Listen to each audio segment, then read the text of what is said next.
السلام علیکم ورحمۃ اللہ وبرکاتہ۔ ناظرین، میں ہوں آپ کا ہوسٹ محمد آصف سعیدی۔ آپ دیکھ رہے ہیں نور ہدایت آفیشل۔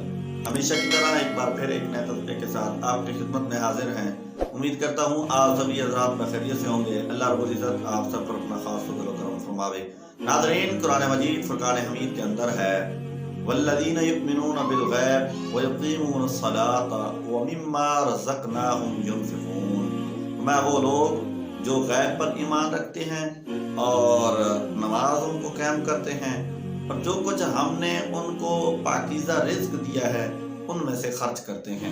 ناظرین، خرچ کے حوالے سے قرآن مجید نے 3 طرح کا ہمیں حکم دیا ہے۔ ایک ہے زکوٰۃ اور ایک ہے عشر اور ایک ہے صدقہ و خیرات۔ ان تینوں کا الگ الگ اقسام ہیں اور ان تینوں کا الگ الگ حکم ہے۔ زکوٰۃ کا آج ہم تذکرہ کریں گے۔ ناظرین، زکوٰۃ ہر صاحب نصاب پر فرض ہے۔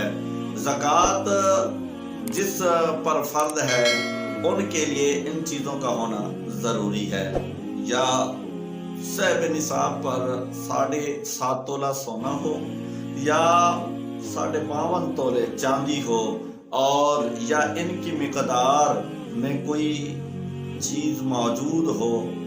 اخراجات کے علاوہ گھر ہو گئی، گاڑی ہو گئی اور جو ساز و سامان اس گھر کے اندر استعمال ہوتا ہے ان کے علاوہ باقی جتنی بھی مقدار میں اگر وہ اس مقدار کو پہنچ جاتا ہے، یعنی صاحب نصاب بن جاتا ہے، 7.5 تولے سونے کو پہنچ جاتی ہے، یا اگر 7.5 تولے سونے کو نہیں پہنچتی تو اس کا سامان 52 تولے چاندی کو پہنچ جاتا ہے، یا جو بھی چیز اس کی موجود ہے وہ پہنچ جاتی ہے اور اس پر سال بھی گزر گیا ہے، یعنی جب سال کا آغاز ہوا تھا تو وہ صاحب نصاب تھا اور درمیان میں جا کے کم ہو گیا اس کے پیسے یا کوئی بھی چیز صاحب نصاب سے وہ کم ہو گیا، پھر جب سال مکمل ہونے لگا تو سال مکمل ہونے پر جب دیکھیں گے کہ اس کا وہی مال موجود ہے جو صاحب نصاب پر ہوتا ہے تو اس پر زکوٰۃ کا حکم لاگو ہوگا۔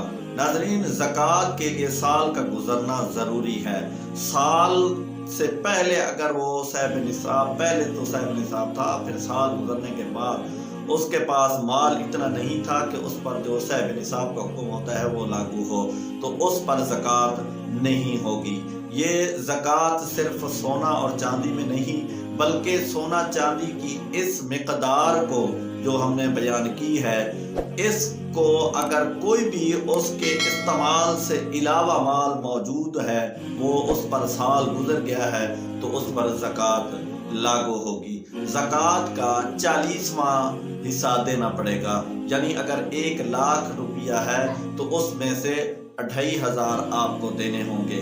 اسی طرح ہر 40 پر 1,000 ہوگا، تو آپ جتنے بھی صاحب نصاب ہیں، جتنے بھی آپ کے پاس مال و متاع موجود ہے اس پر آپ خود بھی ادا کر سکتے ہیں۔